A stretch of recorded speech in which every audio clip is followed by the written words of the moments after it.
हम पढ़ रहे हैं अपना सामाजिक विज्ञान का क्लास 7 का लेसन नंबर 7, जिसका नाम है मानव पर्यावरण बस्तियां परिवहन एवं संचार। तो आइएगा प्यारे बच्चों शुरू करते हैं। लगभग 30 लाख वर्ष पूर्व हिमयुग के समय संभवतः धरती पर मानव जीवन का प्रादुर्भाव हुआ था, अर्थात मानव जीवन पृथ्वी पर आया था। किसी अन्य जीव का पृथ्वी पर फैलाव नहीं है, क्योंकि मानव ही एक ऐसा प्राणी है जो कठिन से कठिन परिस्थितियों में भी पर्यावरण में जीवित रहने के लिए अपने को अनुकूल बनाने की क्षमता रखता है। उष्णकटिबंधीय क्षेत्र में रहने वाले पशु पक्षी ध्रुवीय प्रदेशों में रहने वाले पशु पक्षियों से पूर्णतः भिन्न होते हैं, परंतु मानव प्रजातियां सभी क्षेत्रों में रह सकती हैं। मानव अथवा सांस्कृतिक पर्यावरण मनुष्य की उत्पत्ति है। कृषि करने से पहले मनुष्य भोजन की तलाश में इधर उधर घूमता था। वह आदिकालीन जीवन व्यतीत करता था, परंतु जब उसने फसल उगाना तथा फसल जानवरों को पालना प्रारंभ किया, उसे अपने खेतों तथा जानवरों के निकट रहना पड़ता था, जिससे उनकी देखरेख हो सके। उसने मिट्टी, लकड़ी, पत्तियों तथा झोपड़ियां भी बनानी प्रारंभ कर दी थी। देखते हैं प्रारंभिक बस्तियां। सर्वप्रथम मानव बस्तियां नदियों के किनारे पाई गई हैं। इन बस्तियों को कभी कभी वेट पॉइंट सप्लीमेंट्स भी कहते हैं, क्योंकि इन्हें लोगों ने जल के स्रोतों के आसपास ही बनाया है। प्राचीन मानव ने नदी घाटियों में ही अपनी बस्तियां बनाई, क्योंकि फसलों की सिंचाई के लिए जल की आवश्यकता होती थी और नदी घाटी के समीप ही मिट्टी भी उपजाऊ होती थी। ये लोग यातायात के लिए भी नदी का प्रयोग करते थे। प्राचीन बस्तियां छोटे छोटे गांवों के रूप में होती थी। नेक्स्ट देखते हैं प्यारे बच्चों बस्तियों का विकास। समय व्यतीत होने के साथ साथ उन्होंने मिट्टी, बांस, लकड़ी, घास फूस की झोपड़ियां बनानी प्रारंभ कर दी। इस प्रकार के घर प्राकृतिक आपदाओं को सहन नहीं कर सकते थे।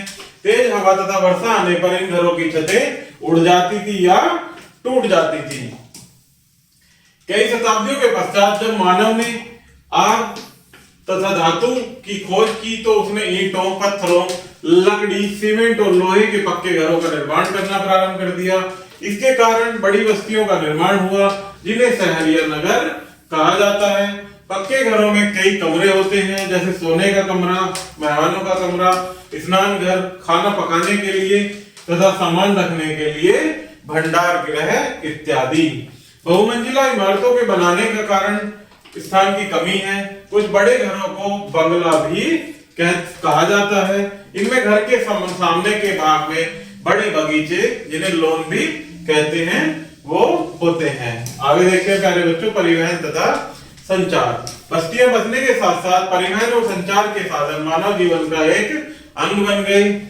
आगे देखते हैं परिवहन के प्राथमिक संसाधन।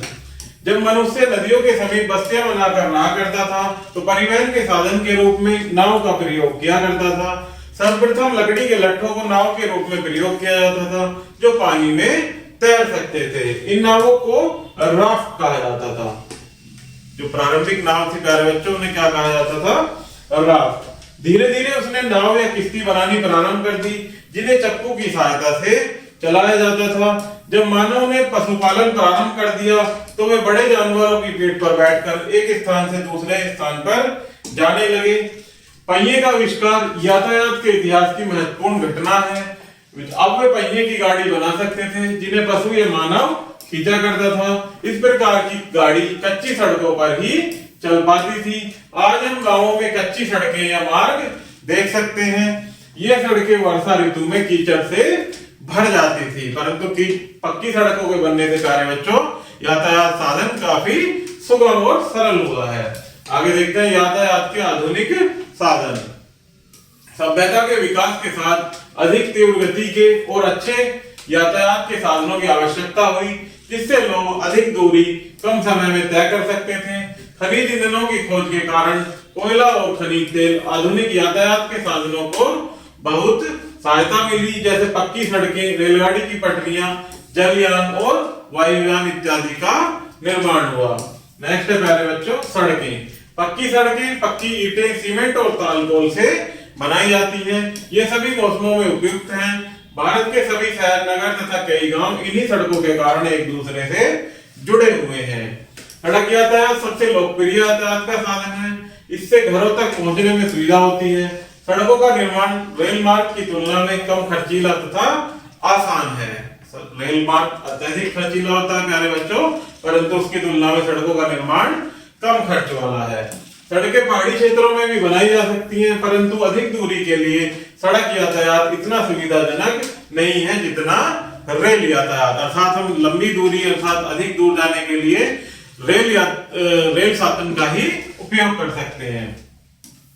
अधिक चौड़ी सड़कें जिन पर एक साथ कई वाहन तेज गति से दौड़ सकते हैं उन्हें महामार्ग या एक्सप्रेसवे कहते हैं। भारत के बड़े शहर जैसे मुंबई, कोलकाता, चेन्नई आदि महामार्गों द्वारा आपस में जुड़े हैं। आगे देखते हैं प्यारे बच्चों, रेल मार्ग यह भूमि पर यातायात का प्रमुख साधन है। रेलगाड़ी एक साथ हजारों लोगों को यात्रा करवाती है। यह सड़क मार्ग से अधिक तेज और सस्ती है, अर्थात हमारा समय भी बचाती है और पैसे भी बचाती है। इसके द्वारा लंबी दूरी तक यात्रा करना सरल है। रेलगाड़ी करोड़ों टन सामान एक साथ एक स्थान से दूसरे स्थान पर ले जाती है। रेल मार्गों के निर्माण में अधिक व्यय आता है तथा रेल की पटरियां बिछाने में अधिक कुशलता की भी आवश्यकता होती है, अर्थात कोई रेल पटरी गलत ना हो या टेढ़ी मेढ़ी ना हो, इसका भी ध्यान रखना होता है। इससे घरों तक पहुंचने की सुविधा नहीं प्राप्त हो सकती, क्योंकि रेलगाड़ी केवल रेलवे स्टेशन पर ही रुकती है। पहले रेलगाड़ी को चलाने के लिए कोयले का प्रयोग किया जाता था, परंतु अब डीजल इंजन ने कोयला इंजन का स्थान ले लिया है, इसलिए अब रेलगाड़ी कैसे चलती है? डीजल इंजन से। आजकल कई देशों में तो अब तो भारत में भी दिल्ली और मुंबई, कोलकाता में भी भूमिगत रेलगाड़ी चलनी प्रारंभ हो गई है, जिसे क्या कहते हैं? मेट्रो। भूमिगत रेलगाड़ी जिसे क्या कहते हैं प्यारे बच्चों? मेट्रो। ये आप देख सकते हैं रेलगाड़ी, बुलेट ट्रेन। भूमिगत रेलगाड़ी का उपयोग यह है कि यह शहर के प्रदूषण रहित वातावरण तथा भीड़ भाड़ से दूर होती है, जो कि ये रेलगाड़ी बिजली से चलती है। आगे देखते हैं प्यारे बच्चों जल मार्ग के बारे में। जल यातायात का सबसे सस्ता साधन है, क्योंकि इसके लिए पानी में पटरियां नहीं बिछानी पड़ती और न ही सड़कें बनानी पड़ती। नदी, नहर, झील, सागर का प्रयोग जल यातायात के लिए होता है। आप पहले पढ़ चुके हैं कि जल सबसे प्राचीन यातायात का साधन है। आजकल नाव, स्टीमर तथा जहाज बहुत से यात्रियों तथा सामान को ले जाते हैं। इनमें से अधिकतर इंजन से चलते हैं, अतः उनकी काफी गति होती है। बहुत से जहाज व्यापारिक सामान को एक देश से दूसरे देश तक ले जाते हैं। अधिकतर अंतरराष्ट्रीय व्यापार जलमार्ग से जहाजों द्वारा ही होता है। इसके बाद देखते हैं प्यारे बच्चों वायु मार्ग। यातायात के साधनों के क्षेत्र में यह सबसे आधुनिक साधन है। मानव पक्षी की तरह आकाश में उड़ना चाहता था, अतः उसने पक्षी की तरह उड़ने के लिए किसी वस्तु का आविष्कार करना चाहा। हवाई जहाज के आविष्कार ने सारे संसार को समीप कर दिया तथा इसके आविष्कार के कारण यातायात के क्षेत्र में क्रांति आ गई। आप हवाई जहाज से कुछ घंटों में ही कई हजारों किलोमीटर की दूरी तय कर सकते हैं। 24 घंटे में पूरा संसार घूम सकते हैं, परंतु यह सबसे महंगा यातायात का साधन है, क्योंकि इसके लिए अत्यधिक मात्रा में तेल का प्रयोग होता है और यह तेल बहुत ही महंगा होता है, जिस कारण क्या है प्यारे बच्चों, वायु यातायात अत्यधिक महंगा है जल यातायात और थल यातायात की तुलना में। दूसरा यह है कि हवाई यात्रा के दौरान अन्य सुविधाएं जैसे भोजन, पेय पदार्थ तथा आने जाने के लिए दौरान होटल में रहना मुफ्त होता है। हवाई जहाज में सामान भी ढोया जाता है, इसको मालवाहक जहाज कहते हैं। जिस हवाई जहाज में सामान ढोया जाता है प्यारे बच्चों, उसे क्या कहा जाता है? मालवाहक जहाज। आगे देखते हैं पाइपलाइन और इलेक्ट्रिक ग्रिड। पाइपलाइन का प्रयोग तेल और प्राकृतिक गैस के परिवहन के प्रयोग किया जाता है। तेल तथा प्राकृतिक गैस को ले जाने के लिए यह सबसे सस्ता और सरल साधन है, परंतु कभी-कभी पाइपलाइन में लीकेज ढूंढना बहुत बड़ी समस्या बन जाती है। इलेक्ट्रिक ग्रिड का प्रयोग बिजली भेजने के लिए किया जाता है। आजकल बिजली सबसे महत्वपूर्ण ऊर्जा का साधन है। यह स्वच्छ, सस्ती और प्रदूषण रहित होती है। यह जल द्वारा उत्पन्न की जाती है, जो ऊर्जा का नवीकरणीय साधन है। आगे देखते हैं प्यारे बच्चों संचार के साधन।